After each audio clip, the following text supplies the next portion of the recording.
back to another video. I'm the boy. I'm the host here, Curtis, and I will be teaching you about the Fnaf theory timeline. What type of intro was that? Okay, wait. What type? We said. No redoing. No redoing. No redoing. Hush. Quiet. Hey, we saw Murder here. If you guys want to clip this for funny moments, go ahead. Okay. Reset. Well, you know what, guys? That is your theory. A game theory. That is the outro. Oh, my bad. Reset. For real. Alright, here we go. 3, 2, 1. Yo, what's up, guys? It's your boy Chris. I'm gonna have the video, and I'm here with your boy Ethan. Today we're talking about the FNAF timeline. Take it over. You know what? Let's just get this over with. If you're liking this, if you're liking how chaotic the stream is so far, leave a like and subscribe. You know what? Can you please put my channel in the caption? I'm so tired of this. Cause Twitch got me messed up. Okay, Twitch is listen on my Twitch. They got me suggesting on white Latinos. Why? Excuse me, what?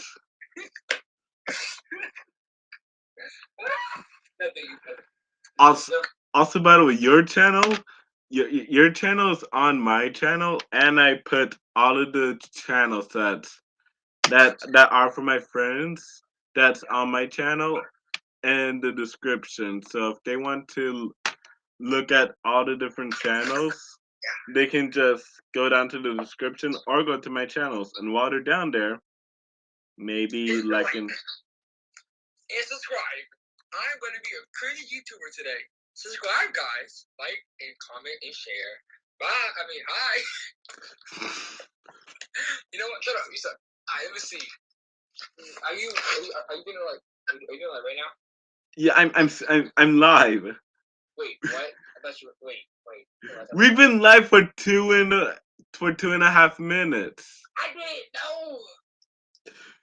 We went through the whole chaoticness of us trying to in games, right? Yes. We went through the whole English. We went through the whole chaoticness of you trying to do an intro for my stream.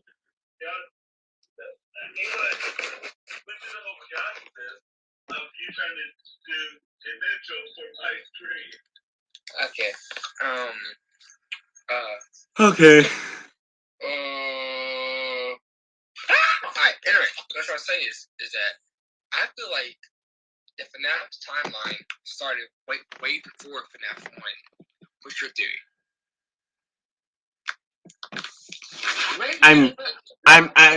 I'm trying to pull up the video. I have a question though. And yes, it would make sense that the whole timeline starts before FNAF 1, because what about the foundation of Freddy's, huh? And also, what encouraged William to do what he did? And that is to lure a bunch of kids in the back room and rape them. Let me kill them. Show them how what? And show them how the animatronics are made, quote unquote. What do you mean by that? Would you rather me say murdered them on YouTube? Would you rather? You just said it. You just said the word. Well, it's too late now. So, yeah, okay, before all this, guys, I have a story to tell you, right? So, yesterday, my dog decided to jump over the gate, which is up inside the neighbor's pool, right? And then after that, she came out the gate, went inside the neighbor's house, shook off all the water, so all the water just spread it out. It was muddy in the house. It was muddy and everything, right? Comes back home, takes a nap, okay, another nap, right? Then after that, my neighbors got home. right? And they look at their kitchen. It's muddy everywhere. There's flies, there's gnats, and then after that, there was a cat in their house, and it wasn't even their cat, right? And then they were screaming, calling, yelling. We just watched it. It was so funny. And then after that, then the funny thing happened is that Diana, well, my dog, right? She she broke the pool. She literally scratched the pool. No, no water. She went up to the windows and then flooded. The house got flooded. It was amazing. And then you see the fur on the eyes when they walk the pool. Great. Well, I guess William Afton should take notes. There are more than one ways to traumatize a family. I don't think you understand. Their dog drowned. Oh, That's not funny. shoot. That's not funny. Why am I laughing? Okay, so that was a nice story that took a very quick turn. But hey, nonetheless, it's a story before we go on to this story. How do you? Oh, can you add me to your stream? I'm gonna talk. I don't have a camera. But I want to talk. They can hear you fine. Add me to the stream, buddy. It's time for me to join in conversation. All right, hold on. Yeah, I can have to join us on Teams, of course. It's my mic. Yeah, my mic is already ready. You know, I'm a boss. Ready. If this actually works, then I'd be surprised because the last time I tried this was with Shay's World. If Shade Road, yeah. Yeah, Shay's World, and she said that she couldn't talk, but they can see what was going on. So Well, I don't have a mic. I mean, not a mic, I have a camera, so. there you go. I just sent you it. On what? Teams? What else? Yo, anyone can mate. It's fun. Entertainment. No, no.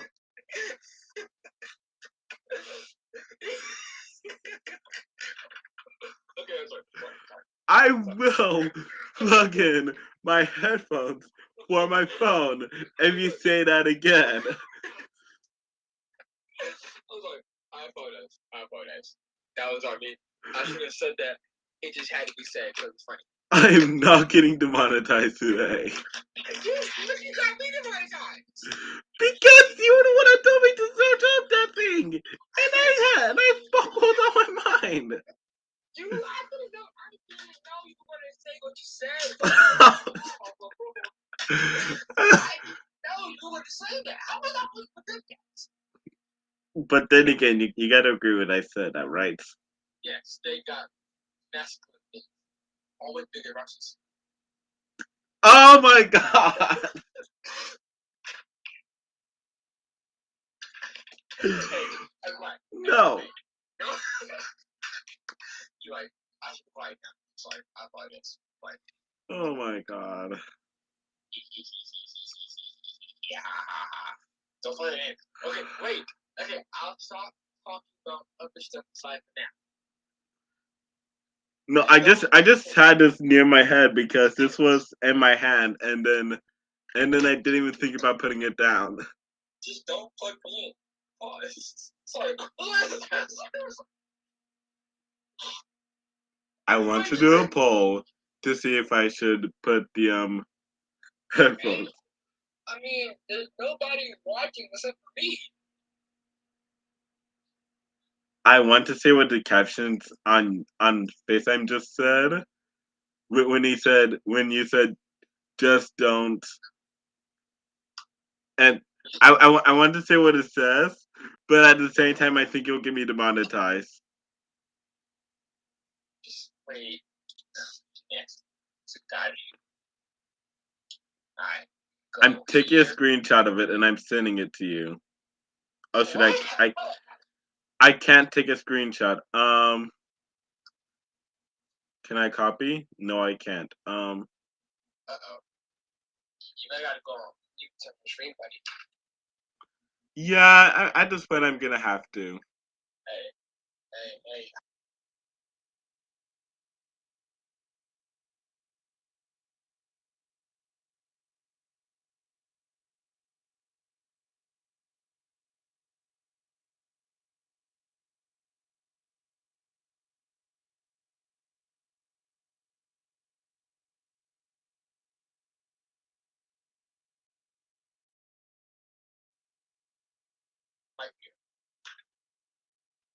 All right, I'm back, and So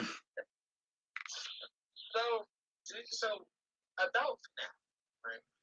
I believe that some of the designs were cloned to male species. most of them were. Exactly. So There's some like most of the animatronics.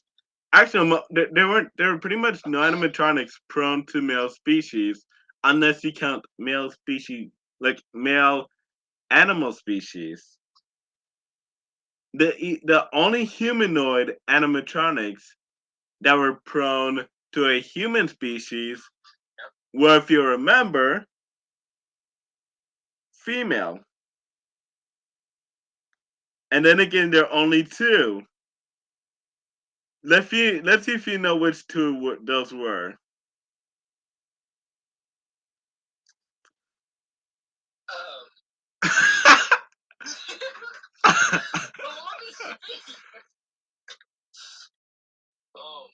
So maybe I would say Roxanne Wolf, and then maybe a little bit of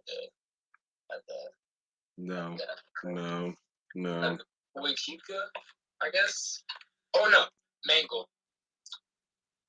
You're completely wrong. Probably because you're trying to avoid which animatronic it is.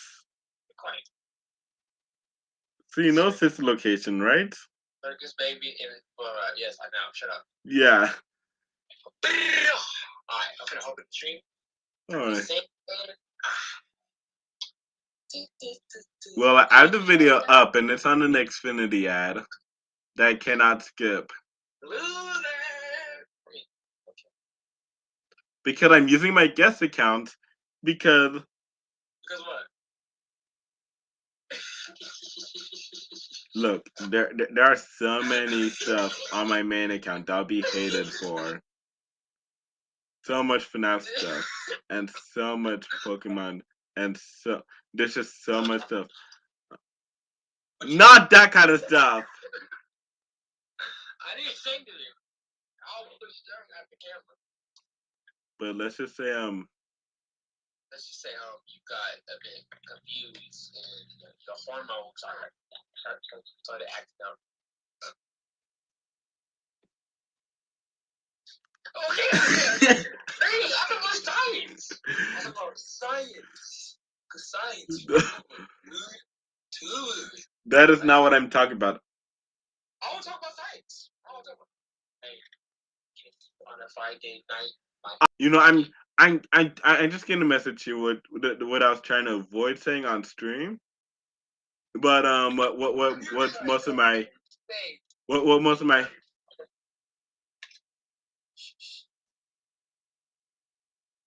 what most of my history is full of. Don't question. Don't say it out loud, but don't question. Are you okay? Do you have like a mental thing happening in your brain, sir? Alright, here we go. It's just fun to see what type of stories they come up with. Especially when it comes to the heck of the Afton family. Yes, family. I love the Aftons. Did you just say that you love eating Aftons? No. A couple of them are children. Even better.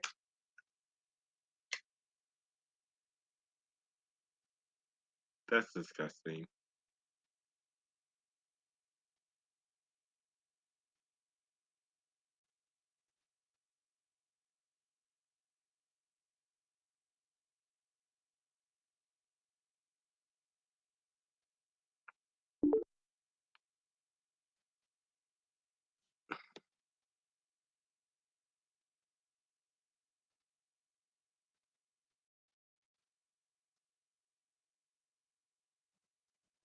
You there? Add me to the Add me stream. to the stream. Yes, you're added. I bet. Let's get to work. Get to work. Oh, Hold on. How am I able to hear you? there we go. So talk about the theory. Okay, guys. This is Do you Cody! Oh my god. This is the person that joined our stream. Also, the person that was a part of Captain Ligma's channel before somebody lost their account to it. No, I did. Child. Why are you exposing me? Don't. Why are you exposing me? Because I didn't lose the account. I got it back. Last weekend. Oh, you did? Okay. Yeah.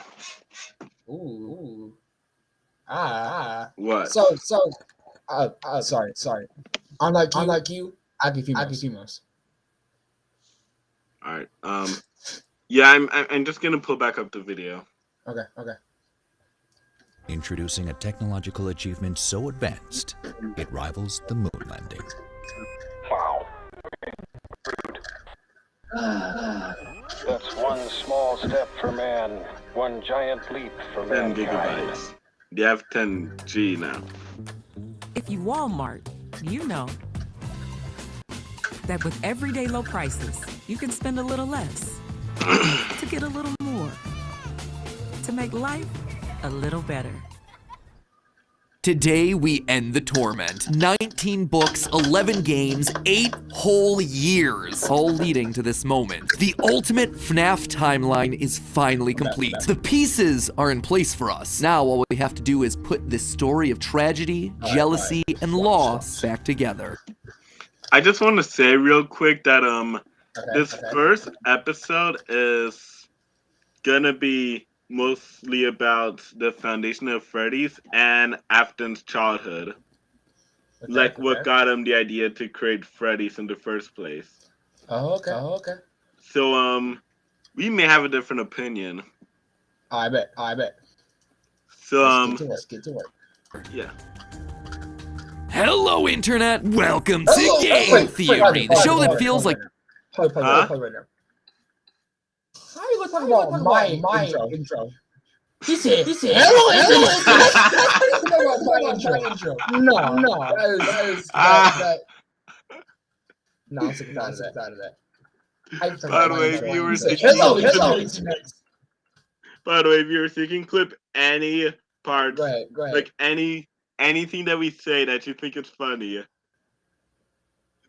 like for a funny moment. Like a kid revealing the class project that he's been working on all year. Except here, it's the class project that I've been working on for the past decade of my life. This one is... Are you okay? Are you okay, Matt Pat? Matt He Pat, said, are you hello, Internet. Welcome back to... To be honest, with some of his theories, I don't think he's okay. Like, the theory about Michael Afton being the crying child. What? How's he alive in Fnaf? How's he alive in this location then? I don't. Unless. No, but I had a theory about Mike Smith being in Alice for Michael Afton. So that wouldn't make sense. Whatever.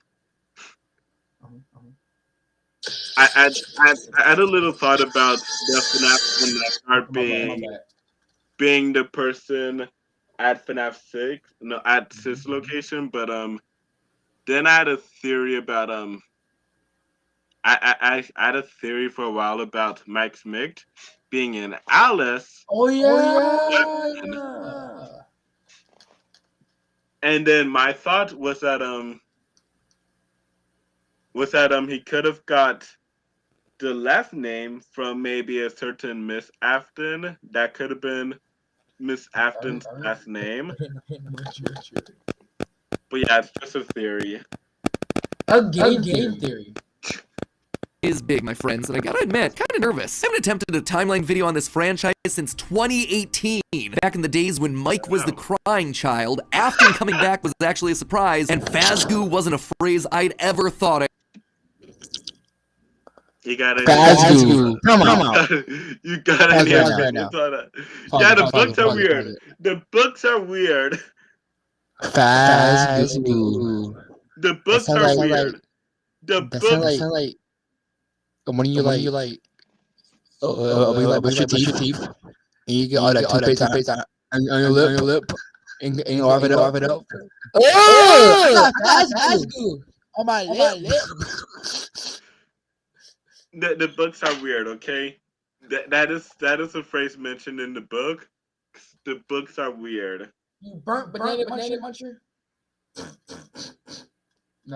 You know what? I have one of the Fnaf books, not necessarily the one that mentions that, but I have the fourth closet. What?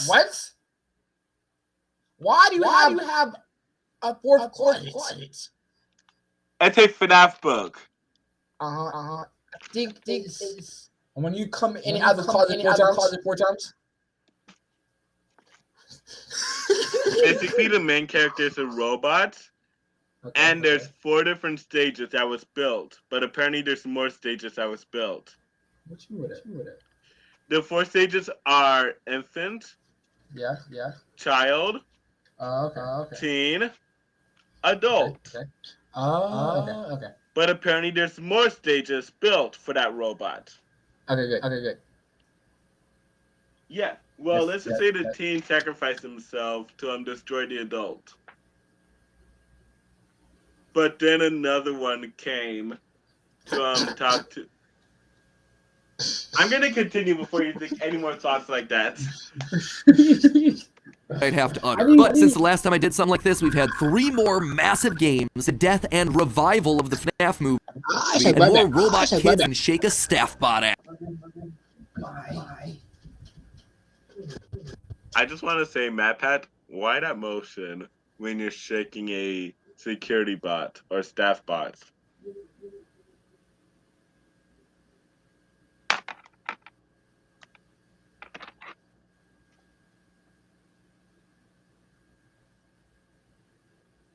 Are you even paying attention?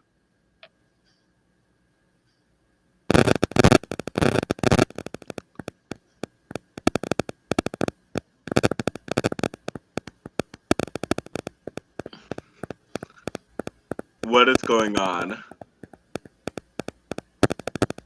You there? You there?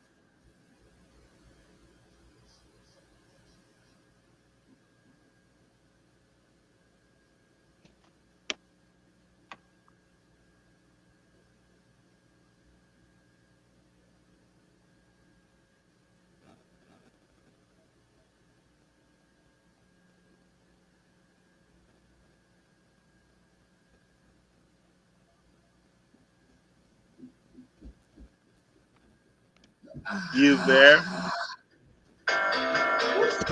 That's me. Bro, who you think you are? I said, I'll be right back. Oh, you did? I want to go grab my mic. Oh. Okay, sorry. Let go. Yeah, let's continue. Okay. It is exhausting trying to keep track of this whole franchise, which honestly is why I'm here today. The lore at this point is complicated. It is full of speculation and theory, so to hopefully make it a little easier for everyone and to give us all a baseline to talk about this franchise moving forward into the future, it's time to reveal my current working FNAF timeline. But just before I do, I just want to explain a couple of things. First, this timeline is massive. Seriously, it is huge. This thing towers over any video project we have ever done on the channel. But when you look at the totality of this franchise, the story of FNAF really boils down to the story of one man, William Afton. His successes, his failures, his rise to becoming co-owner of one of the most successful restaurant franchises in the world, and his eventual fall to the monsters he helped to create, only to then be... What were you saying? I said that is a really good theory, but I think that we should also account for situation location. security breach. Did they come for that too? Burn trap exists. You're right. And like I said, any animatronic with the last that looks like a bunny is who? You're right. Yeah. Whoa. So yeah, the whole story is based around William Afton and his family. The reason why I say and his family is because of FNAF 6 and Sister Location. They both have you playing as Michael. Yep. Let's continue. Reborn in a new digital form later. That's why I've decided to split this timeline into 3 main chunks. The foundation of Freddy's, how the business started and how it came into being, the Afton era, William's decades-long murder spree, and post-Purple Guy. Basically modern FNAF. Everything that happens after the pizzeria simulator fire. And because there are lots of new big revelations in this thing that seemingly come out of nowhere, as well as just points I want to talk about further, I decided to dedicate one episode to each chunk. I originally wanted it to be one seamless, continuous video, but it just felt incomplete without some sort of explanation at the end of each one. Once this whole thing's done, I promise I'm gonna merge all the narrative bits into one massive video so you can just skip my explanations. But for now, this is just the best, most satisfying, most complete way to do this. That being said, this is still about the story, the broad strokes of the franchise. So in order to make sure that you guys know that I'm not just pulling answers out of thin air, not only am I discussing some of the more controversial bits at the end of each chunk, we're also putting in a handy little grid in the bottom left-hand corner of the screen, which will show thumbnails, video titles, books, and any other citations that we need throughout the video. So if you wish to understand that specific statement in more detail... Wait. Oh yeah, they do have books. Yeah, they do have books, and the books is what invented the Fazgoo. That's kind of weird.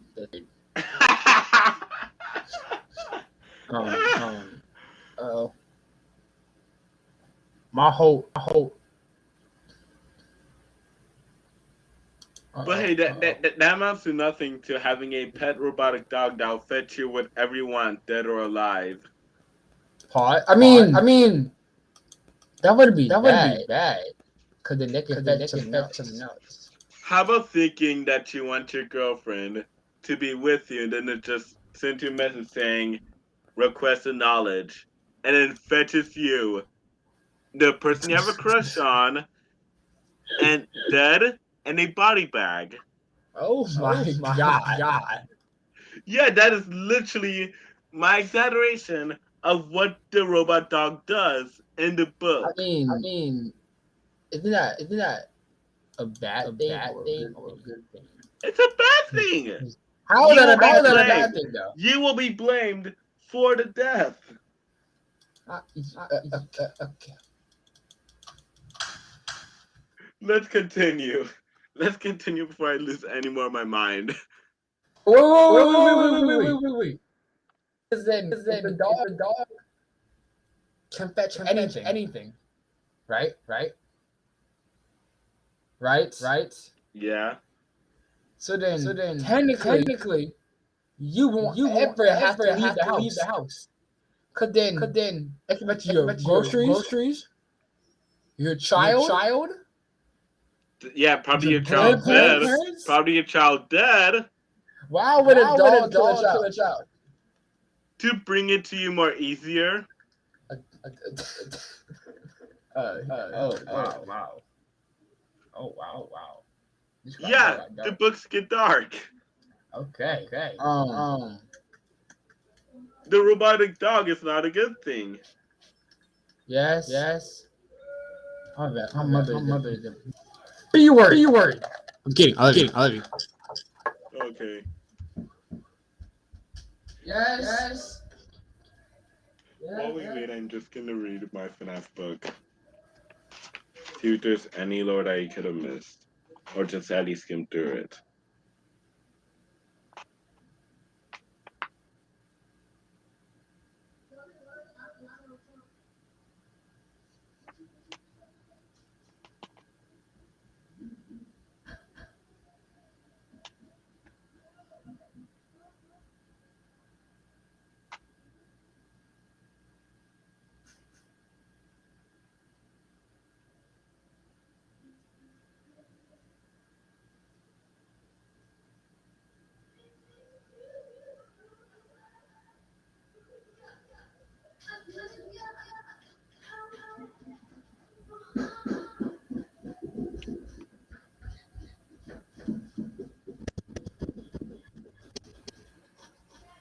people. Well, guess what?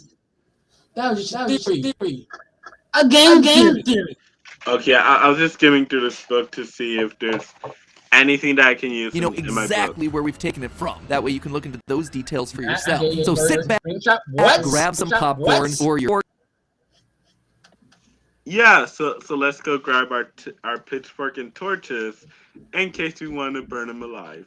But they would just come back. I'll talk about Map Pass.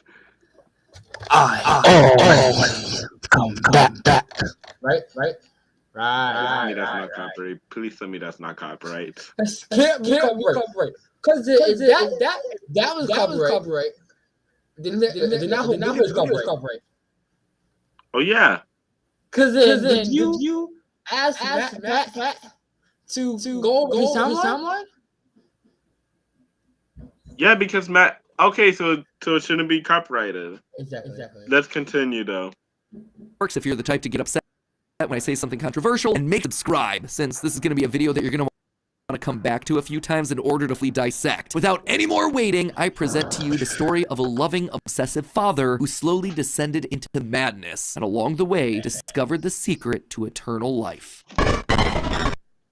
I guess that you could say that he dived deeper into madness and that he couldn't take it anymore. I guess you can say he went on a screen trap. I was gonna say I love having a Spotify playlist with a bunch of Fnaf songs that can take lyrics from or jokes. No. Speaking of Fnaf, right. Let's all dedicate ourselves to Ethan Fnaf is. Do you believe that Ethan has over 2,000 hours just songs of just Fnaf? Oh, it's not 2,000 hours. Last time I checked, it's 71 hours. Right now it says 71 in a couple of minutes.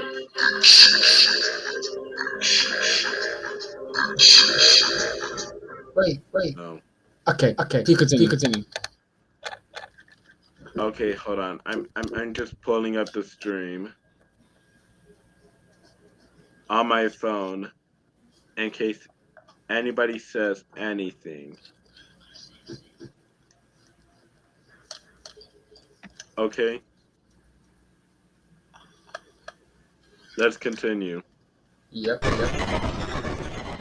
Our story begins not in the 1980s, or even in the 1970s, but all the way back in the 1930s. It was the throes of the Great Depression, and people were in desperate need of cheap entertainment, especially in Utah, one of the states hit hardest, fourth highest unemployment in the nation, and full of transients. People looking for work in Salt Lake, finding none, and ultimately moving on to find their fortunes out in California. People were tired and they were hungry, but as they traveled, there was one thing that could lift their spirits. A simple roadside attraction called Fredbear's Singin' Show. The ads were plastered all over town, featuring an animated bear drawn in the popular pie-eyed cartoon style for characters at the time. He resembled cartoons like Mickey Mouse, Felix the Cat, Betty Boop. It immediately said that this, Fredbear's, was a place where you could bring the family. And the price, honestly, couldn't be beat. For 50 cents, you could get food and entertainment as you watched the local trained, real-life dancing bear perform on stage. Normally, you only got to see dancing bears at large traveling circuses like Barnum and Bailey, where the ticket go for about $1. That's $1 without food. But this was a smaller show, like the type from the Vaughn Brothers or the Robbins Brothers, where tickets would sell for just a mere 50 cents. Watching that bear do tricks on stage brought a glimmer of joy at a time when so much was wrong with the world. The simple show would go on for years. I feel like this might be factual. Yeah. Actually, it is pretty much factual because in the corner I saw a security breach, and if I remember correctly, if you play the game, you can collect different posters throughout the game. Yeah. One of them was Fredbear's Singing Show. Oh really? Yeah. That's crazy. So that's crazy. Out. So, but the pricing and the time. I'm not. I'm not sure if that would make sense, but then again, I am not sure if any of this would make sense because there's nothing talked about the 1930s of FNAF. So, yeah. Right. I'm not sure, but then again, I cannot confirm that this can be factual, but then again, I can't deny. Let's continue. Years, bringing happiness to hundreds of travelers passing through looking for a quick meal, but it left a permanent impression on one little capturing his imagination that nothing else had. One little boy named Billy. That was his nickname at least, but his parents liked Billy. him William. Oh. Never mind. Okay. Wait, I have a question. Right.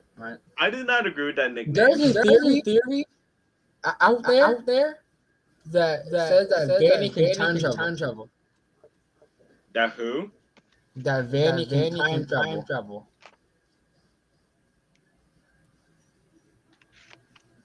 What type of theory is that? Listen. If that's true, why couldn't you just go back in time and kill William as a child? Because William Afton is her boss. No, because we know that she don't want to be under control anymore. So if she can go back in time and kill Afton as a child, then nothing will happen. The Afton virus controls Vanny. Are you right? I forgot about that. After she completes her mission, sure, but then again, she might lose her powers. No, but she dies. Yeah. There's something back. Also, I do not agree with that nickname, Matt Pat. Give him a different nickname. Billy. Just like Billy Batson. Do not name him, Matt Pat. Do not name him Billy. Name him Willie. Name him Willie. That makes more sense. That makes more sense. Name him Willie. Wiggly, my Wiggly. Let's continue. William Afton. The bear could dance. It could sing. For decades, William dreamed of. I want to make a FNAF quote joke so bad. Go ahead. It can dance. It can sing. It can dispense ice cream. It can blow balloons. That's a good idea. If you were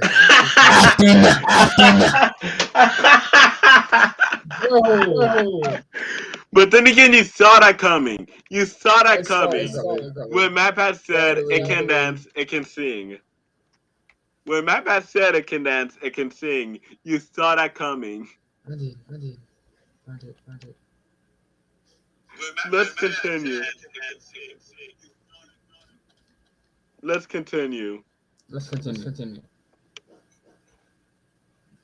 Why do you have 42 subscribers? My bad. Oh, cool. Thanks to everybody that subscribed. Hey. If y'all sub to me, I will give you some free mouse. Only $2.99 for shipping and handling for sex. Ethan, do not give me money for free mouse. The end. Let's continue. Of recreating that moment of bringing a musical bear to life, but how? William was smart, without a doubt. He had a keen mind for business, but he wasn't the most creative. How do you make a singing, dancing bear come to life? The best he could do was using rudimentary costumes. William was inspired by the work of Walt Disney, who throughout the 50s and 60s was pioneering the use of mascot suits throughout his theme park. The Bashan, suits with 5 fingers. This allowed the performers wearing the suits to use their natural arms and hands to interact with the guests, as opposed to the older models where the arms would just hang limply by their sides. finally, with a simple mascot suit, he would be able to realize his childhood dream. He would be able to bring Fredbear to life. To appeal to the kids, and for copyright reasons, he changed Fredbear from a realistic brown animal to a cartoonish yellow bear with a purple hat and bow tie. But feeling like one character wasn't enough, he added another friend, a yellow rabbit with a purple vest and matching tie named Bonnie the Bunny. Okay, so his name was Bonnie the Bunny, but since it was a Springlock suit, that's why his name is Spring Bonnie. Hey, wait. So we can technically say that William made this company, and then his company got in debt, and then that's what you call Let's the continue spring trap. Let's continue to see what MatPat says. Okay.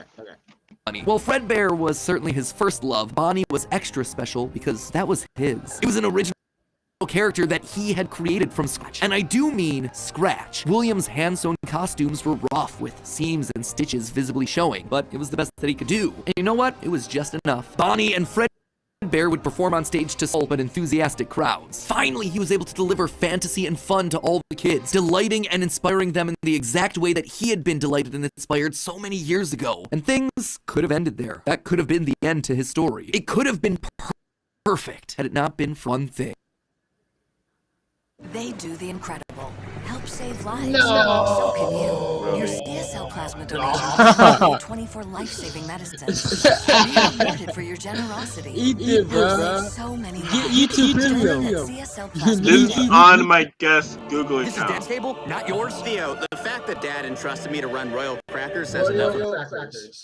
Other people saw the success of his idea and then enter Chica's Party World, a rival restaurant starring performing animal characters. His idea, except they did it better. William may have been the first, but obviously he wasn't the best. It hurt the prideful William Afton to admit it, but this restaurant was able to do the thing that he always wanted to do: make the animals actually come to life. All of the performers in this restaurant were robots, simple metal skeletons that were powered by battery packs, but all of them able to freely turn and talk and dance on their own, no human required. It was like magic that came from the mind of a brilliant creator named Henry Emily. So this is how Henry's introduced. So they weren't friends back in high school, but they were two different corporate entities. And that is why. Okay. Yeah, I kind of agree with this. I kind of agree with this because there was mention of Chica's Party World. Oh yeah, there was. Remember that one video? Yeah. And then again, who would run it? Henry Emily. Who would run Chica's Party World? Also, if you guys don't know what mentions Chica's Party World, this Ditch Race story. Yeah.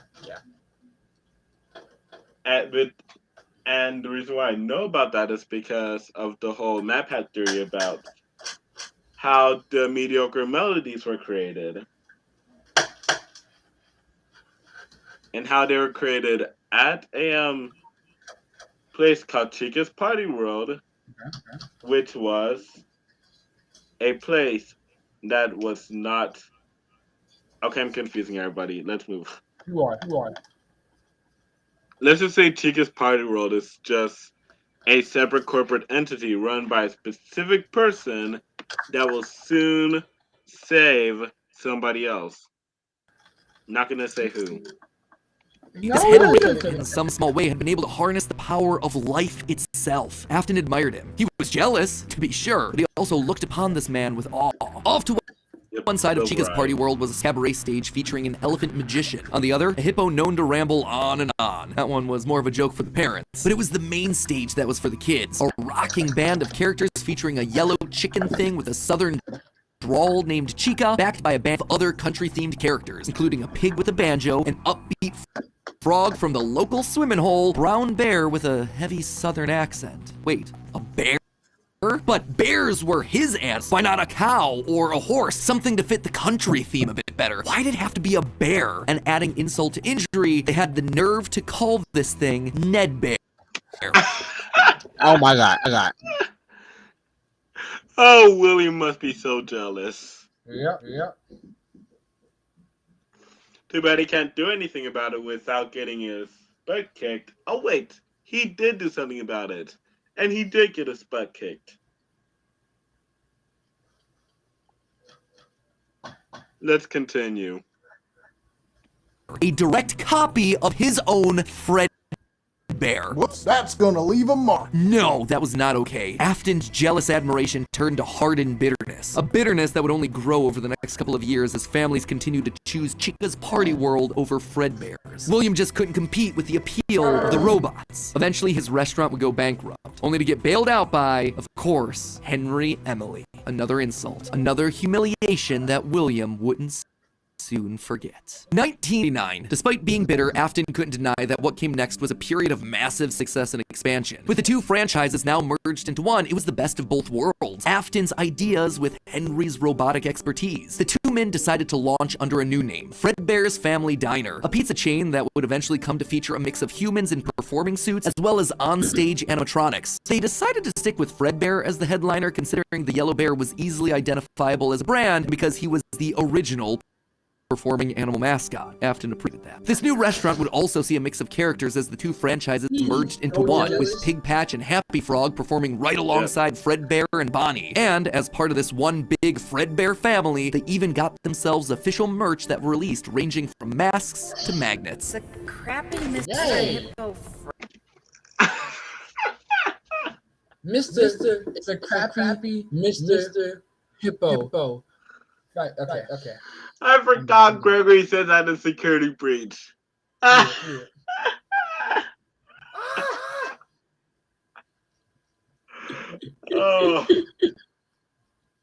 I just love how Gregory calls Mr. Hippo crappy in Security Breach. And then to put salt and then to put salt on the wound, Freddy goes ahead and says, "I'm sorry, Gregory."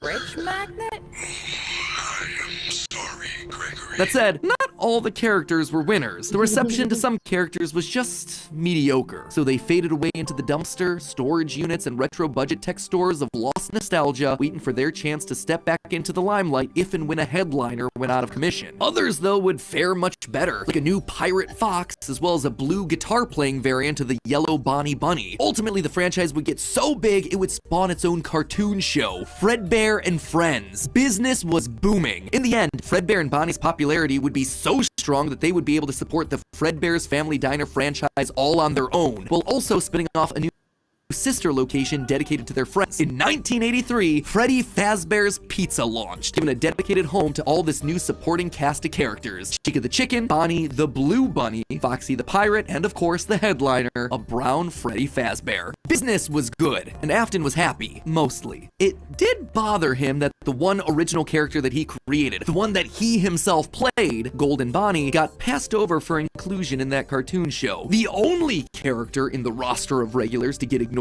for the show, but other than that, things were going smoothly. He had himself a wife, 2 sons, a daughter, he had a thriving business, and best of all, he was able to learn the craft of robotics from the man that he both loved and hated, Henry. Together, they were constantly pushing the limits of what these characters could do. Because it was quick and easy, new characters introduced into the roster would be given a simple hand-sewn suit with 5 fingers that any performer could wear. Eventually, Henry would design one of his signature electronics for that character, utilizing a divided mouth with either a hinged or sliding jaw design. BK Muscle here, everyone say cheese. Classic bacon and spicy real double on the toasted. This was the Yep. That's copyright. That's copyright. I know, and I hate these ads. Yeah, this is what I was talking about. Origins of Evil. BK, have it your way. You rule. I got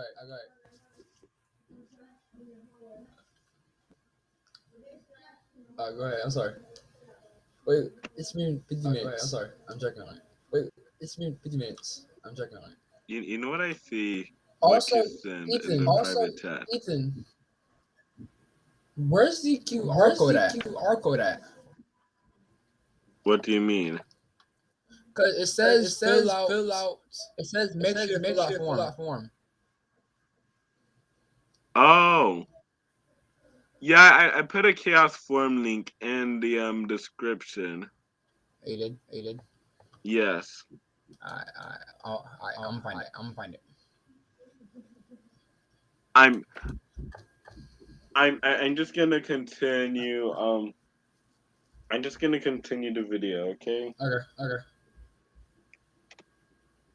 First generation of animatronics. But why stop there? Afton had big ideas. What if the animatronics weren't just locked to the stage, but could freely roam the restaurant and interact with the kids? What if his mascot suits could become animatronics? What if you could use more than just rigid metallic skeletons? Why not experiment with tubes and wires that would give the animatronics fluidity and flexibility while still providing structure? The possibilities for this technology were endless. Afton fell in love with robotics. He had started with a dream of bringing one simple singing bear to life, but with robots, he had stumbled across the tool that gave him the ability to control life itself. And thanks to Henry, he was practically speedrunning his way to an engineering degree. And while William wouldn't admit it out loud, one other thing that kept pushing him forward was the desire to beat his former rival, to prove himself smarter and more capable, to surpass the man who everyone else considered to be a visionary genius. But pride cometh before the fall, and tragedy was about to strike. Okay, so that brings us to the end of part 1 of the story. That said, at the end of each of these chunks, I want to break down some of the logical leaps that I made, since the more narrative format doesn't give me much of a chance to justify a lot of the big decisions. And admittedly, there are some large leaps in here. Let's just start off with Fredbear singing. Pause. Yeah. So I know that you were talking about Gordon Freddy being his all that, right? You mean Fredbear? Yeah, Fredbear, right? So yeah, then, Fredbear was one of William's first creations. So then, in this game called Fredbear's Frights. Hold up. You mean Fazbear Frights? No, Fredbear's. Yeah.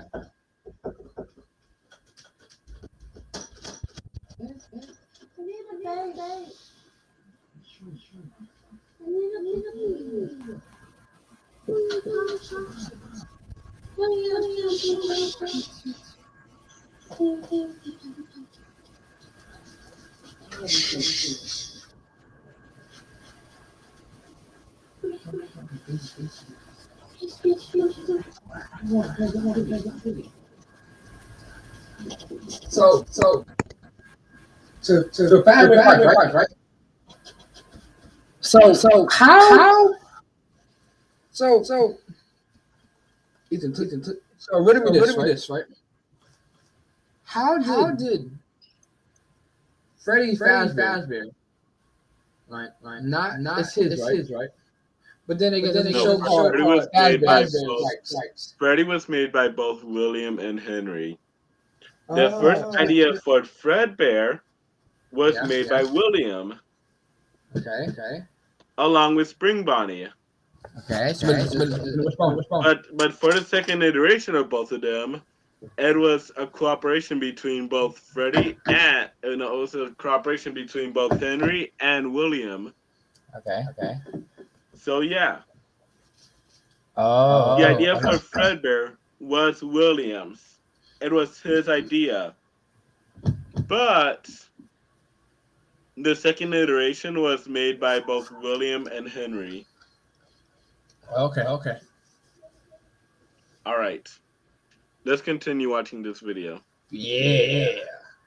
And show, shall we? We know, based on the retro poster that was hidden in Security Breach, that at least at one point, Fredbear was an actual bear. And like I called out in that narrative segment, dancing bear shows were a real form of entertainment. The only problem is that, timing-wise, none of our main characters would be the people in charge of that business in the 30s and a series of pizza restaurants in the 80s without them just being extremely old. Best case scenario, if Afton's running the singing show when he's 18, that still puts him at nearly 70 when the first pizzeria opens and his murder spree begins. That just doesn't make a lot of logical sense because he doesn't become immortal until his first death in Springtrap. That's why I suspect that Fredbear's singing show was either a family business that Afton then carried on to a new generation, or something that he saw as a kid and just wanted to recreate when he grew up. The Fredbear singing show thing also starts laying the groundwork for some of the core elements elements of this story, that Freddy's a fantasy and fun, and that Afton, despite eventually falling to become the heartless serial killer and mad scientist that we know him as, began as someone with good intentions and a love of entertaining kids. He wanted to bring things to life from the very beginning,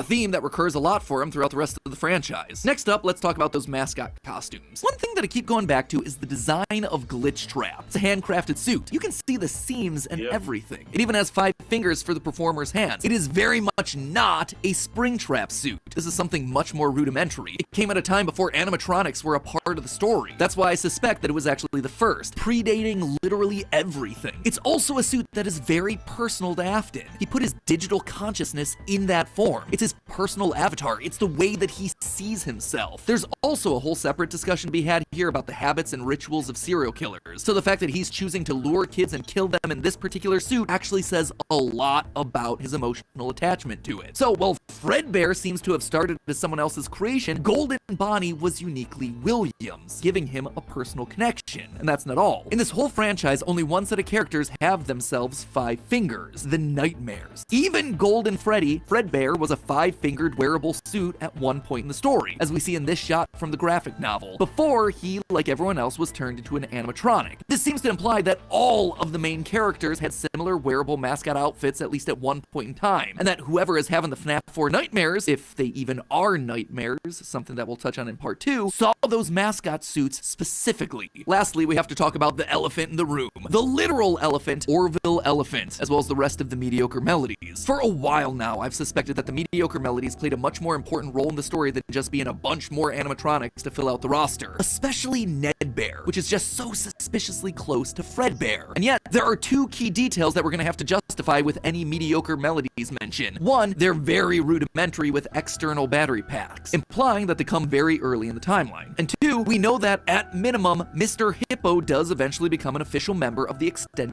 Freddyverse. But if these are supposed to be cheap, generic rip-offs, why would you be trying to rip off yourself? You wouldn't. You would be stealing someone else's ideas. So if Afton created Fredbear, there would have to be some rival franchise. The only other person who would likely be ripping him off? Henry. We've talked extensively about how the mediocre melodies are clearly Henry's design aesthetic, so it just has to be him. I don't think Henry's doing this maliciously. He doesn't strike me as the type. He was likely building the robots at the orders of someone else that was running a rival restaurant franchise. But that's enough motivation to start Afton down a path of jealous rivalry, but also begrudging admiration. As the Freddy Files Ultimate Edition says, it's important to revisit the beginning of Henry and William's relationship, so here you go. I think this is where it begins. Also, this is future Matt Pat here coming back to add this one in. Seems like the recently released character encyclopedia has backed up all of this speculation. I've had this timeline written for about a month now, but I've also been holding off a bit to see what wrenches this character encyclopedia might throw into it. And on this particular point, I gotta say, it seems like we might have nailed it. They actively call out the suspicious similarities to the main Fredbear crew. Quote from one. What does pulling your weight look like? Another ad. It was getting so good though. Purdue University Global. Apply now at purdueglobal.edu.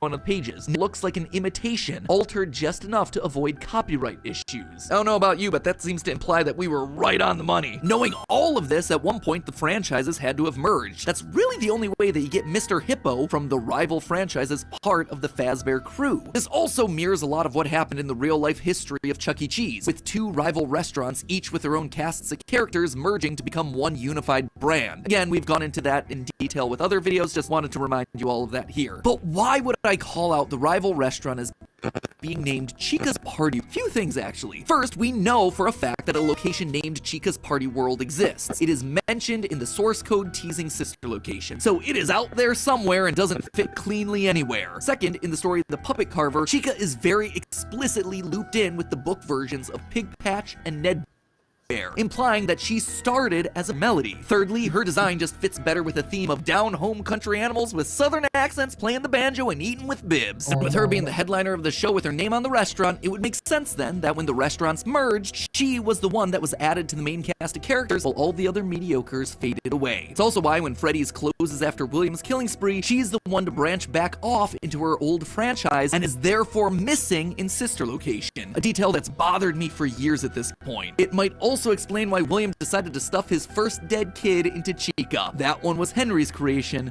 not his. Is all of this a big leap? Yeah. Is it connecting a lot of dots that are very spread out across the franchise that I've been holding on in the back of my mind for years? Absolutely. But I think it makes sense. It also serves as a clean answer to a lot of the random threads that Scott's been leaving dangling for years. So with all of that in mind, my friends, we can close the book on the foundation of Freddy's. And don't worry, next week I'll be back to give you arguably one of the most confusing parts of this entire timeline situation, part 2, the Afton era. I promise it will actually be next week this time. No more waiting around. I'm just as eager to get this one out the door as you are to watch it. I promise. You know what else I promise? I promise that we'll actually get to talking about the games. I would have liked to have talked about them in this episode, but there just isn't that much in the games that helps us to pick Family Diner. Although, let's be honest, this franchise has never been just about the games anyway. Even back in the early days of FNAF, we were decoding images and source code that Scott fed us through the website. The modern day books and the clues that we get from those things, now they're just modern mentions of that. All of it is crucial to understanding this franchise and its lore.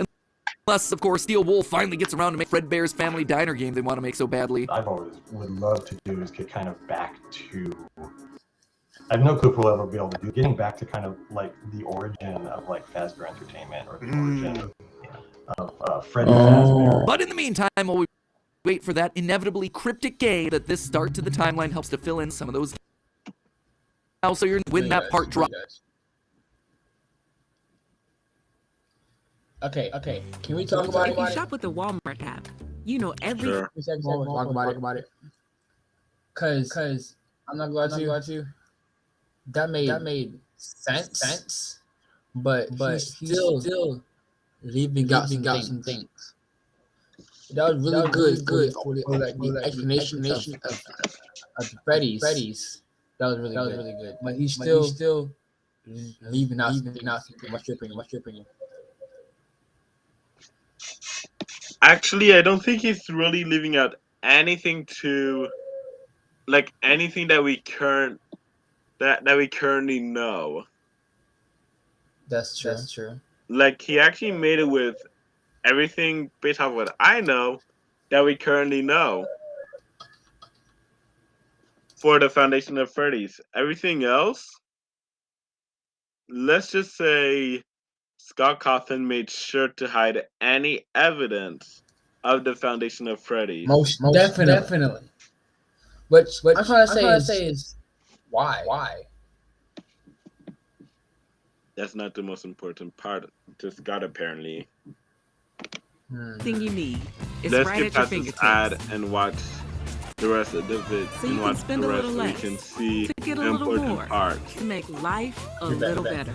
According to Scott. My favorite part. At Papa John's, Yeah, they yeah, start yeah. with better. Like No. marinated Definitely. chicken tossed in our new hot lemon pepper. Hello, Internet. Welcome to Game Hello. Theory. Come on. Officially page 7 of the Pause FNAF right timeline. Last time we covered the origins of Pause it. Freddy's. We talked about William Afton's child. Yes. Hello, Internet. What is that intro? Don't get mad at me. No. He has a You signature have intro. no more rights. He has a signature intro. Intro.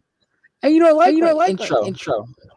So The thing is, your intro caught me off guard. what do you mean by that?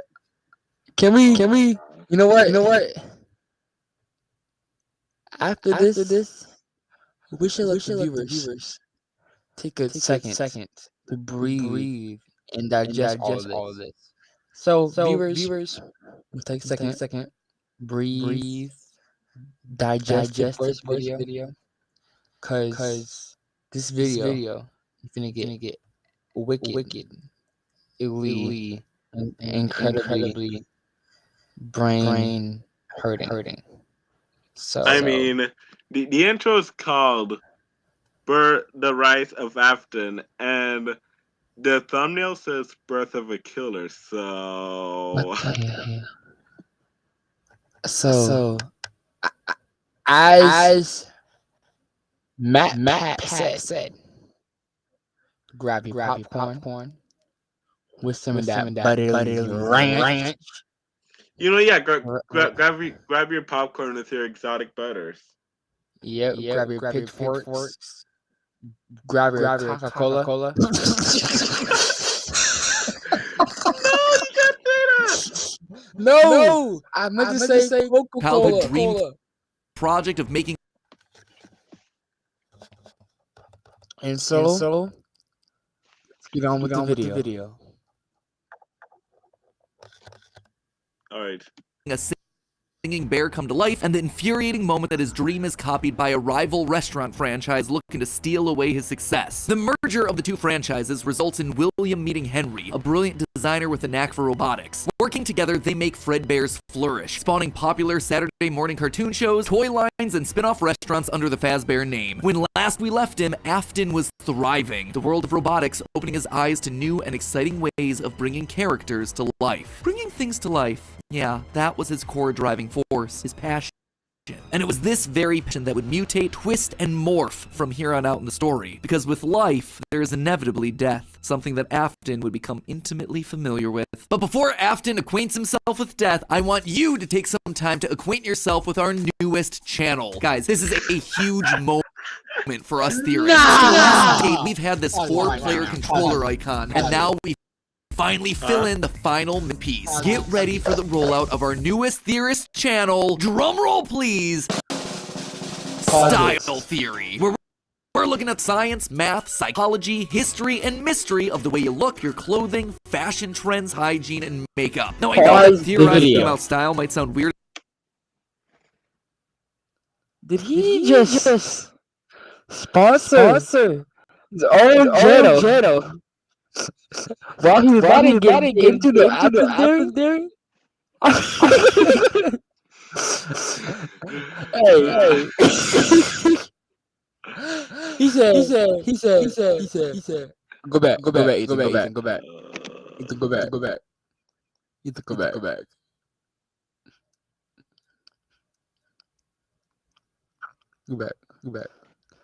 All right. He said. But before Afton acquaints himself with death, I want you to take some time to yourself. 5 seconds. With the newest channel, guys. This is a huge moment for theorists. For the last decade, We've had this 4-player controller icon, and now that's Diamond says. Yeah. Is that copyright? I don't think so. Okay. But he Wait, hold on. He's smart. Game, film, food, style. Oh. Point your mouse at the game icon. Don't do it. Now point it at the film. Game, style, game, food. That's very smart. Matt Pat. Game, style, game, food. You're very smart, Matt Pat. Game, style, game. All right. Play the video. I will now forever make fun of how it is. Yep. Game, style, game, food. At first, but hear me out. I grew up not understanding style or fashion at all. Admittedly, I was a bit of a hot mess. Blissfully ignorant to the impact that style has over your life and how the world treats you. But over time, by educating myself on the ins and outs of the fashion industry, I was better able to achieve my true self and find my own sense of personal style. And that right there, that builds confidence. The way that you look directly affects the way that you feel and the way that other people treat you. So understanding those rules and being able to take some control over all of that is incredibly valuable. It's an educational curve. And what do we do on these channels? We like to educate you while entertaining you, which honestly Pause it. So before we let them entertain you, I'm going to with my channel called Captain Look. In this channel, there is Fortnite videos, there's montages, there's cooking shows, there's a whole bunch of stuff. And with that, I just sponsored myself while watching a video, while making a video. That's how I sponsored my second channel called Ligma Captain. And that channel is gonna be all Minecraft. I'm gonna show you the basics and the theory of Fnaf. Now back to Pat. I just sponsored myself. That's crazy. In the live chat. Is why I think this channel is so important for us to launch. There are so many lies and half-truths in the fashion industry that there needs to be someone out there to say, hey, this is right, this is wrong, and this is what science says. Also, you know, we're gonna have a lot of fun because talking about fashion is weird. Like, this channel has already given me the itch to bludgeon a ballistic head to death using a high heel. Oh my god. Oh my god. I remember that video. Mortal Kombat. Like I swear to That was one of the first few videos on that channel. I remember watching that. Ethan, bro. This shows never to make a female angry at you. Because once you hit with that heel in your head, then for it. Ain't no. Has already given me the excuse to bludgeon a ballistic head to death using a high heel. You cheated on me? Bang! I guess I should never give Matt Pat or any woman a heel. Hey, or if I'm I do, gonna heel you out.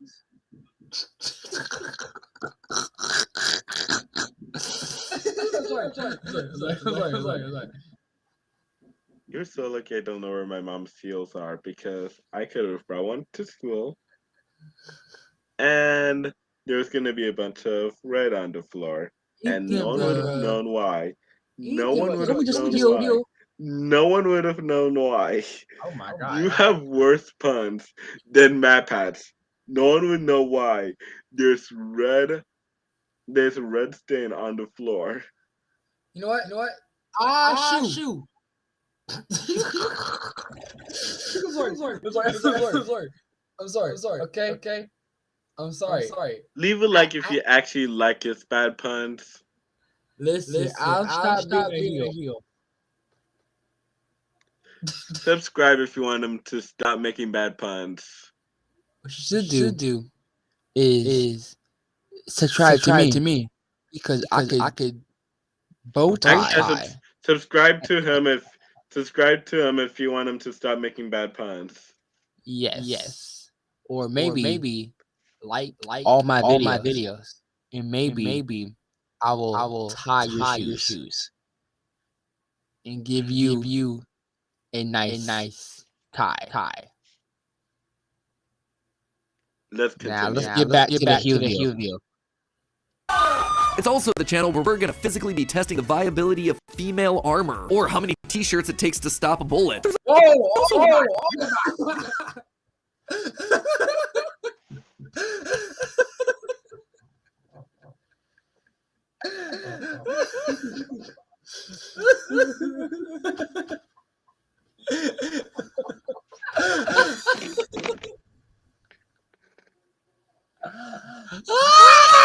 I forgot they talking about testing that. Ethan. They just said boom. They're like Ethan, bro. How many t-shirts does it take to stop a bullet? They were testing that totally. They were testing how complicated they be. They were tiny. Well then, I guess when they upload that video, that can tell us how many shirts we need to wear every day in order to not be shot. Marry me. I can't get married because I'm a pimp. My bad. Let's continue. All right. Everyday channel. Do school uniforms actually benefit the students? Does it make a difference whether or not you wash your legs in the shower? That's the sort of stuff that you can find on this new channel. In fact, What? If you don't, how do you not wash your legs in the shower? How does that even work? How can you physically do you like get in the shower head first? Like do you like this leave half your body in the shower and half body out the shower? How do you walk? That's why ain't nobody like you. You got some grip on your legs, bro. Sick and tired of your legs, bro. You got hair legs. But it look like that. But you you got some spade legs.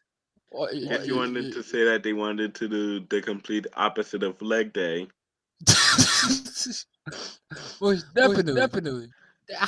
But for real, Ethan, how do you avoid showering your leg? You can't. I'm not sure. Let's just continue. This live stream is supposed to be about FNAF, but yet again, here's MatPat. There are 5 new episodes that you can check out right after you finish this beast of an upload. I personally recommend starting with the Killer Heal episode because this episode's all about the birth of a killer. And while you're over there, consider subscribing. It'll do all of us over here a huge favor. As MatPat said, subscribe. Like, well, definitely. Absolutely subscribe to me personally. Because it subscribe to me. Wow. Also, this is probably going to be my longest live stream ever because I'm not stopping this live stream until we're finished with the whole theory, with the whole timeline. So this is probably going to be my longest live stream ever. I'm scared. Yeah, I am maybe. Listen, Ethan. I just want a heel break. Cause I'm sorry.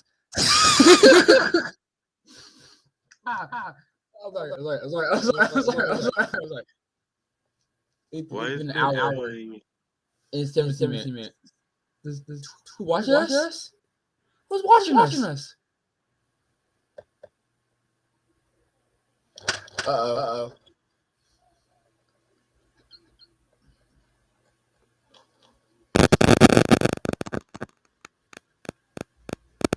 Is that me?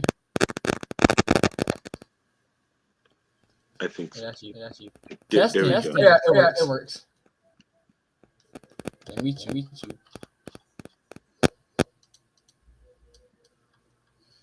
Okay, yeah, that was me on my phone. Nice.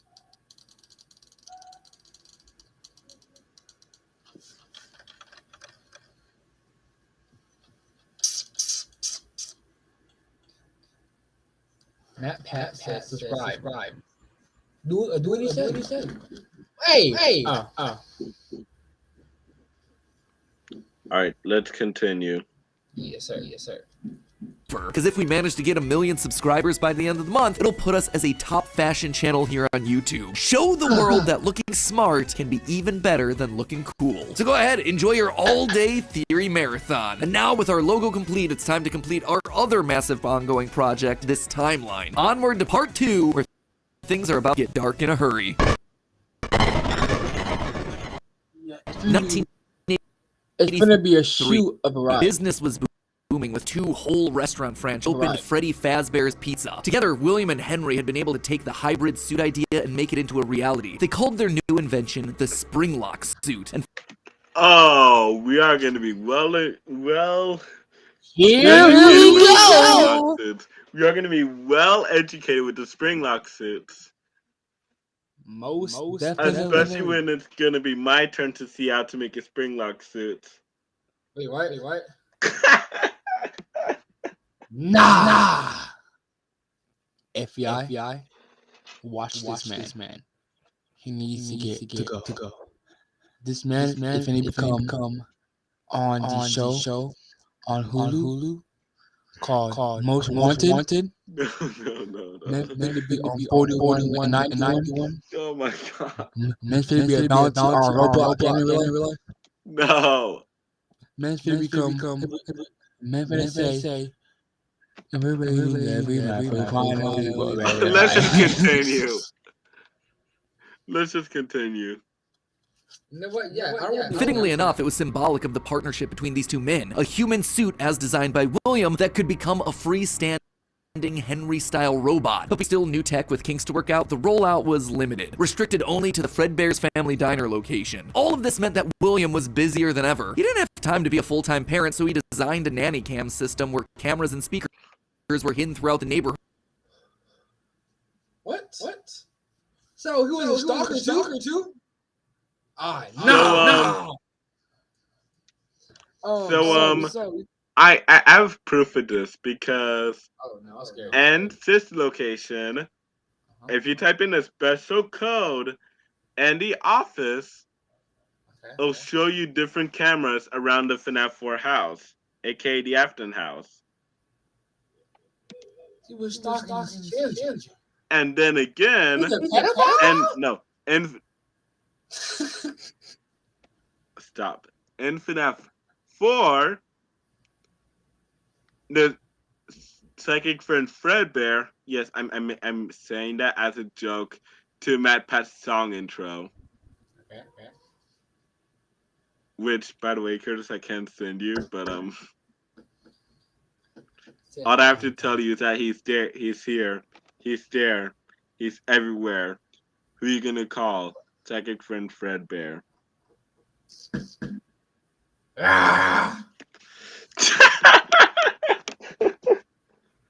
Yeah, those are most likely security cameras. Especially because of how some of them were hiding. Let's stop. Let's continue. You're right. As well as in his youngest son's favorite toy, Psychic Friend Fredbear. Plushy Fredbear. But since cameras just weren't enough to raise it, he also left childcare duties to his eldest son, Michael. There was just one problem with that. Michael was far from the best baiter. He tormented his younger brother by jump-scaring him with a foxy mask and constantly left him behind. William watched all of it from his cameras. Kids would be kids. Tomorrow was another day, after all. Except Michael's torment didn't stop. Bitter, angry thoughts would run through Michael's mind. Why did he have to be the one to take care of this one crybaby? I think I know where this is leading to. I think I know where this is leading to. Me too, don't worry. Yeah, if anybody played FNAF 4 fully, they would know what this leads. Wait, I have a question. Do you know, Ethan, about the bites of 83? Yes, I do. Good.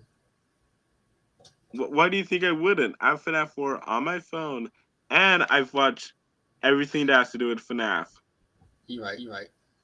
I just gotta make sure. Yeah.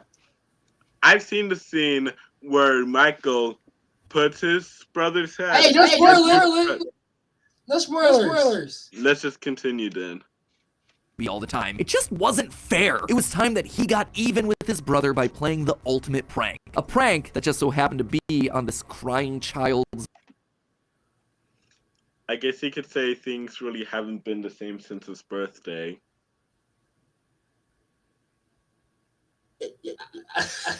And that they went to Fazbear's, although it's the worst day. You are going to heal.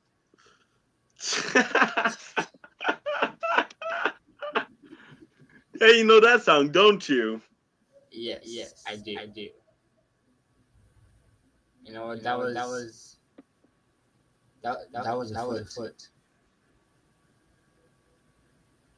Let's continue. Yeah.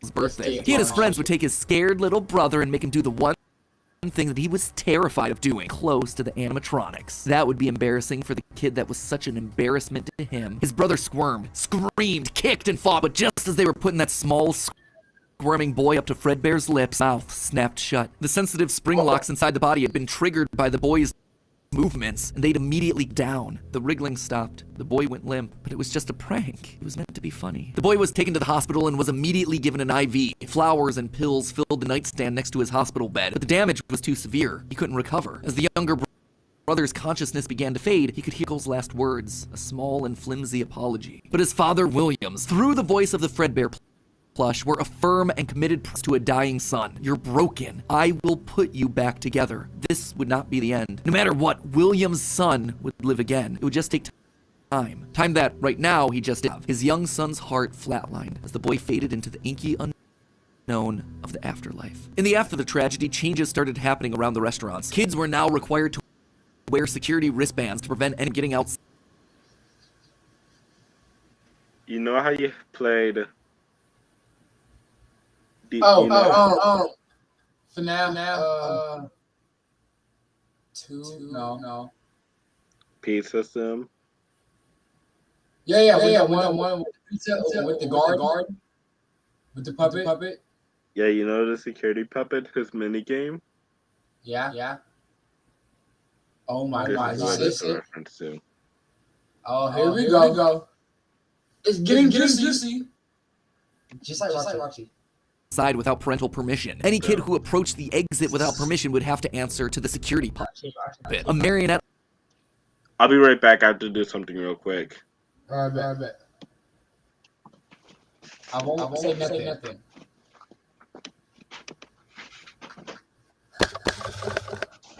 What are you gonna do? Like his head is so big. Is it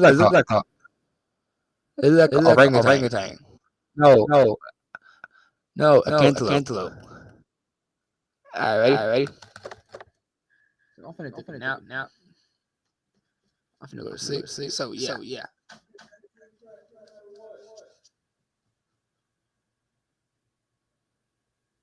So yeah. My family over there. They playing business. Cause I'm recording the video. I'm working on money. I'm getting that fame. I'm getting that bread. Yeah. So you know. He's gonna get out of here. Isn't that right? Like. So yeah. Let's get back to the video. Wait. Can I like share a friend? Actually, no. I don't. Yeah, I general. You are cheating. I'm not even playing. Nobody. Oh, it's probably tell.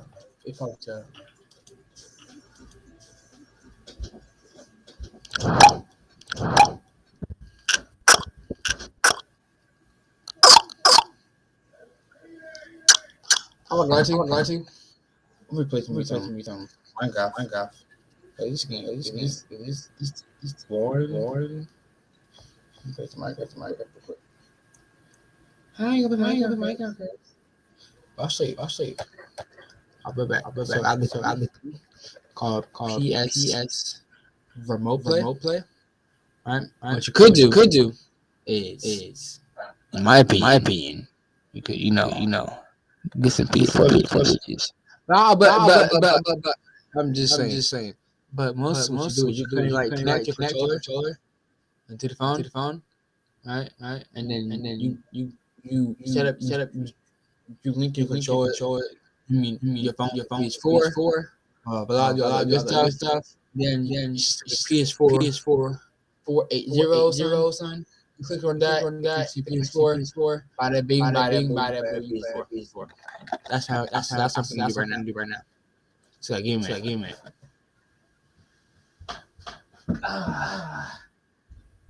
Hey, why are you here? That's kind of weird. I don't feel so. Is he back? I'm scared. Look. Hey, Margaret.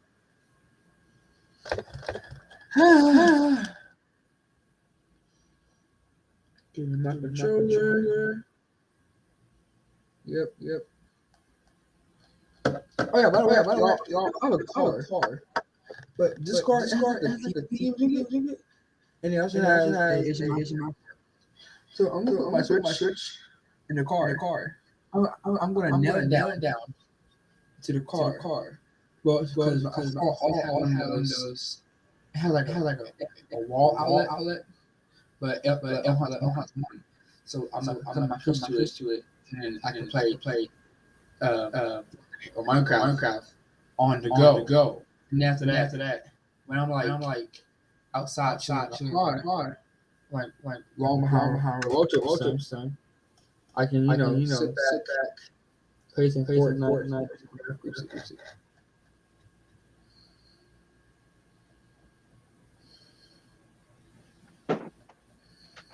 He's back.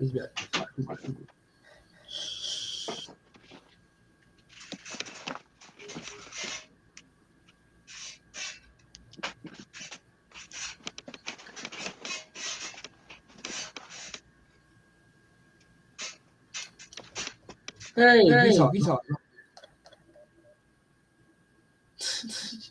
Alright, I'm back. I can tell. So I was talking to viewers about some things about Fnaf, but mostly about sisters, about skinny because I don't know how to identify it. I realized that Pat is going to tell us everything. Well, after the rise of Afton, let's continue. Yep.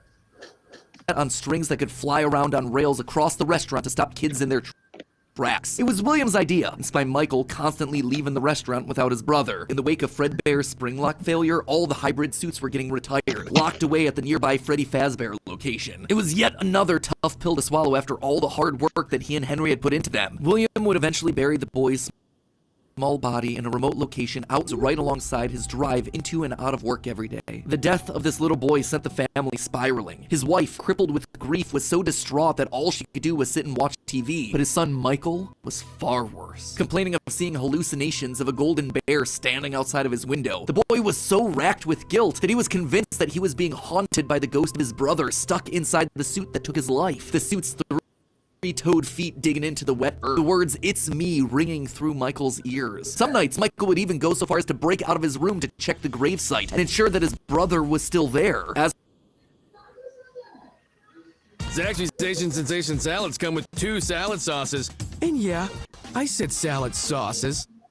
This is Fast Twitch, a new energy drink from Gatorade. It is 200 actually so far makes sense caffeine, because electrolytes. The whole Pizza Sim game. Yeah. As for William himself, he disappeared into his work and his drinks. Junior's, the local bar, wasn't far from his son's gravesite. He found himself going there more and more frequently, spending longer and longer amounts of time there. The bar gave him a place to think, to remember, to reflect and stew on how Henry had stolen his idea for an animal-themed restaurant, how they'd cut his character out of the cartoon when everyone else was there, how Henry had humiliated him by buying him out of bankruptcy, and now there was his son. Henry had taken his son from him. The robotic part was the part that failed, after all. William ordered one more drink, but it was one too many. The bar turned him out and told him to go home. But William didn't go home. Drunk and angry, William raced back to the restaurant to give Henry a piece of his mind, only to find someone else waiting. Henry's daughter, Charlie, locked outside of the building, laughing at her through the window. Fine, some problem to fix. But then Afton got an idea. A beautifully awful idea. This was his chance to get back at the man that had humiliated him all the way. Henry had killed his business, and now Henry's robotic suit had killed his son. It was time for William to do some killing of his own. Let Henry feel what it's like to have something you love get ripped away. While parties continued inside the walls of the pizzeria, William attacked Charlie in the back alley. It felt good. He felt free. The years of resentment and bitterness trapped in his heart finally released in a moment of pure unapologetic evil. He would make Henry hurt like he hurts. Moment, William became a killer, dropped Charlie's lifeless body, and drove home, forced to confront his family problems later that night, but also a little excited by what he had just done. Charlie's death would remain on the books as a random act of violence, and though Henry had suspicions about William, there was no physical evidence, nothing that could link him back to the crime. In the weeks that followed, Fredbear's Family Diner would close for good. 2 high-profile deaths around the restaurant with 2 grieving owners in such a short period of time was just too much bad press to handle. Besides, Freddy Fazbear's was still open, and it was the newer restaurant anyway. All the equipment from the diner, including the old yellow suits and security puppet, would get retired to that location, and there they would sit for 2 uneventful years. The rest of 1983 and 1984 were spent quietly grieving. Freddy Fazbear's Pizza and the new cast of characters were a hit. Tragic memories of their yellow predecessors quickly faded. Afton kept a low profile and buried himself in work and research, quickly reaching Henry's level of engineering, even surpassing him. And while Henry slowed down to grieve, Afton kept going, even starting his own company, Afton Robotics, for all those pet projects that were a little bit too experimental for the regular operations of the pizzeria. The first of experimental projects was a secret workshop under his house, a veritable bunker, which allowed him to work while still monitoring his kids via hidden security cameras. 1983, a passcode that served as a constant. And that is By just 83. Yep. that was a secret code I was telling you about for the house cameras. That's nice. So now you know that. So whenever you go to the office part of this location, you know what code to put in. Sister location stream. After this stream, I'm gonna stream all of Fnaf. I got simulator. Location. I'm gonna stream it with boy Ethan tonight. I mean, next Saturday. So tune in today. All right. Sponsor. Okay. Reminder of why the cameras were so important. Why he was down there in the first. This was all to fulfill the promise that he had made to his son, right? I will put you back together. This was for him. All for him, right? The cameras weren't enough. He needed to solve the runaway Michael problem. He had to keep him in the house. He couldn't have another one of his kids wind up dead inside of an animatronic suit. So why not run a little experiment? Yeah, he can't have one of his other kids wind up dead in an animatronic suit. Exactly. Wait. What about one dead because of an animatronic suit? Really? It's really now. It's too open. Can on Friday night. My neighbor. That's my right. Oh, come on. On Michael. You see, all this work with Henry had gotten Afton to start learning more about life, robots, the human mind, and what a fallible machine we as humans were. Our reality so easy to manipulate with a few sensory deceptions. Deceptions like sound. With just a few sounds, he had discovered that he could alter a person's vision. He could transform blank, smooth plastic robots into lumbering, twisted nightmares. Nightmares far scarier than he could eat with actual materials. They would appear organic, rotting, putrid, terrifying. These would be his means of keeping his son Michael in the house where he belonged. Was it extreme? Maybe. But then again, this was the boy who had killed his son. He would make him sorry. And so Michael would grow up not only dealing with the memories of his own guilt, the hospital room, the pills, the flowers, the death of his brother, but also facing literal nightmares, illusions created by sound. Michael would never forget these either. Years later, as a security guard, he would still draw pictures of them inside of his logbook. But all of these extra projects meant that his home life suffered even more. He was an absent father and a non-existent husband, leaving his wife cold and alone. Why do you hide inside your walls when there is music in my hall? All I see is an empty room. No more joy, an empty tomb. And despite her repeated demands that he leave his office and engage with the family, he refused time and time again, leaving her no choice but to leave. You burned down my house? You call that a house? It was like a morgue in there. You need to see your son. The baby isn't mine. Well, how's this? I'm keeping the diamond ring. And through it all, there was wondering feeling. William wasn't done. He had gotten a taste of what it felt like to be unleashed? What if to be free? Charlie's murder had unlocked something in him, and he wanted more. June 26th, 1985. Putting on the golden Bonnie suit, he lured children one by one to the back room of the pizzeria when no one was looking. At first, he was cautious. He would lure them with promises of cake and cookies. He told them that their dog had died. He would ask for help with homework. Susie was, you never truly forget your first. I was the first. I have seen everything. But where to hide? If you include all the missing children, like Charlie and then the 5 missing children in Fnaf 1, technically Susie is the second, and Charlie is the first.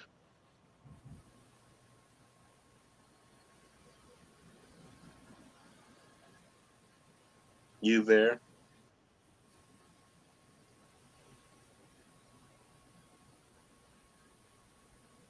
Alright, I'm just gonna continue.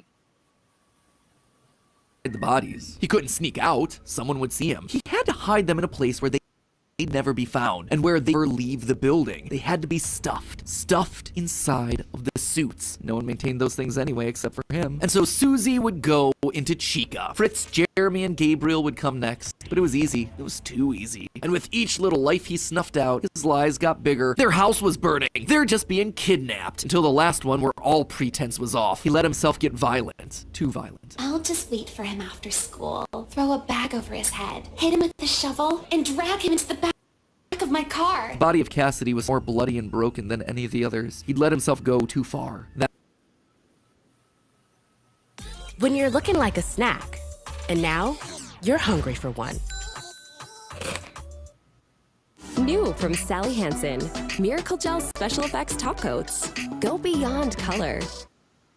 That one he shouldn't have killed. With no more active animatronics left, he shoved the body into the one suit that remained backstage. The long-forgotten yellow Fredbear, now broken and discolored with age. Broken, like Cassidy was broken, like his son was broken. Newspapers reported on this disappearance, naming the whole thing the missing children's incident. Police would even charge William with the crimes after finding security footage of the golden mascot suit luring kids to the back, but they couldn't convict him. They had no bodies, and his face had been hidden behind the mascot suit the entire time. What they had was circumstantial at best, and so he walked away a free man. But Henry knew the truth. In these murders, he saw his daughter Charlie all over again.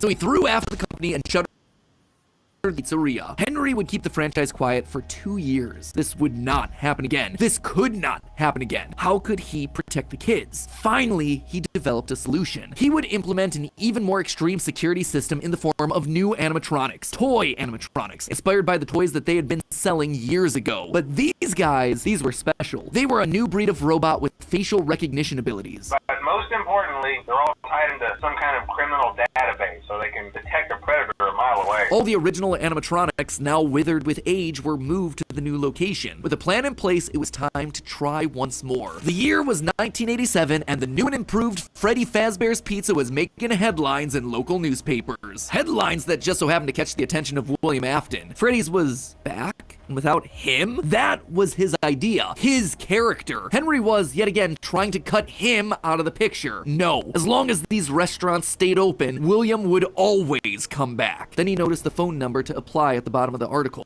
$100 a week to apply, call. Afton would go back, not as an owner or co-founder. He would go back in the one place that they would least suspect him.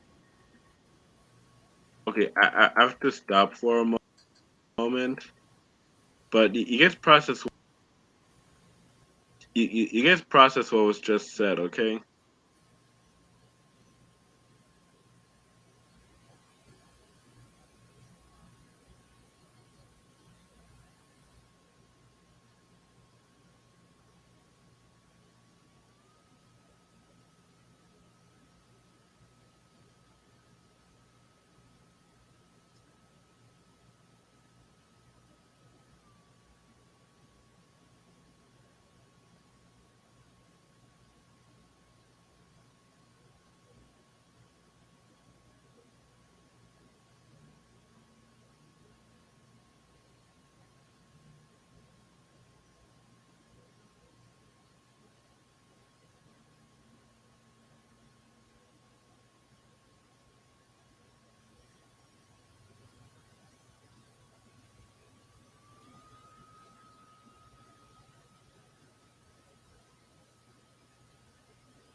let's continue reacting.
Christian, get downstairs.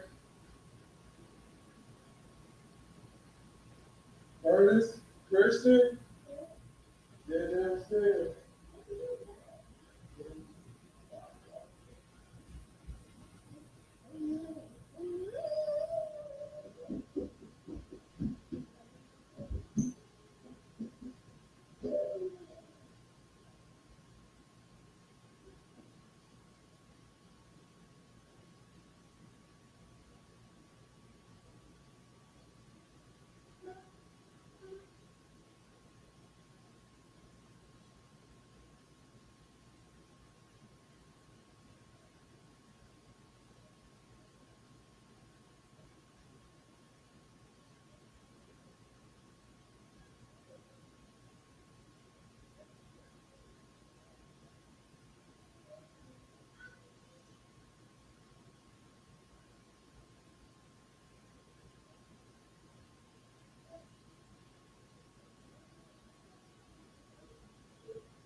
Hey, Curtis, what's this new thing now when we're calling your name a million times?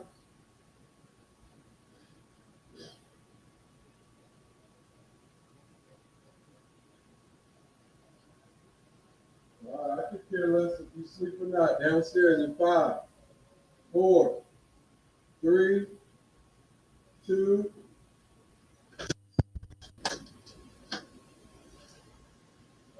Come on.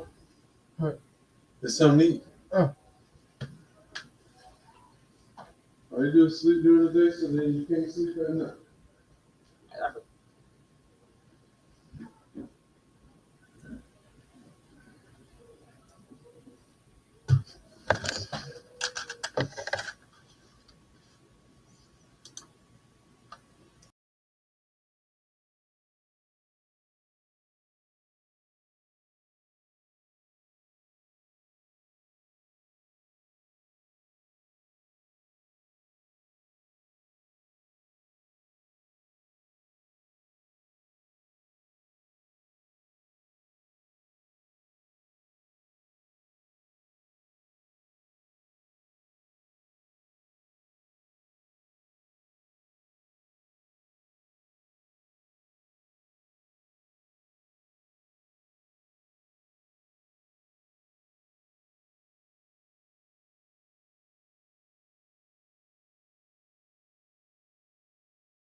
All right, I'm back.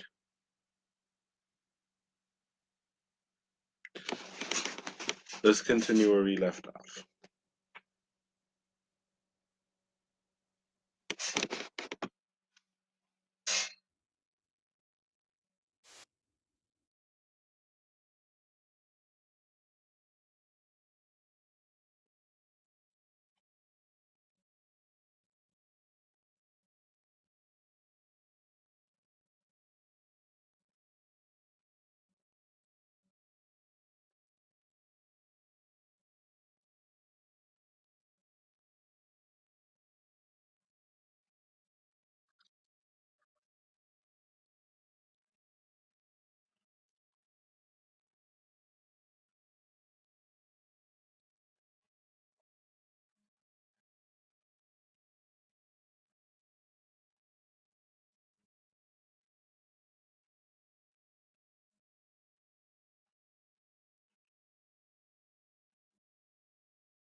Yeah.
Yep, 30 years since that all happened.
Yeah, I'm not letting you explain that one because the explanations are pretty simple. The only thing, the only thing that you need to be confused about is which one of the two does happen first, Chris or Elizabeth, because that's not really confirmed, except for some dialogue in the encyclopedia, just giving out hints. And then maybe the character designs. Other than that, it's not confirmed. Continue.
All right, I'm gonna have to stop this here, sadly, because I'm gonna have to go. Part two would be made in a bit.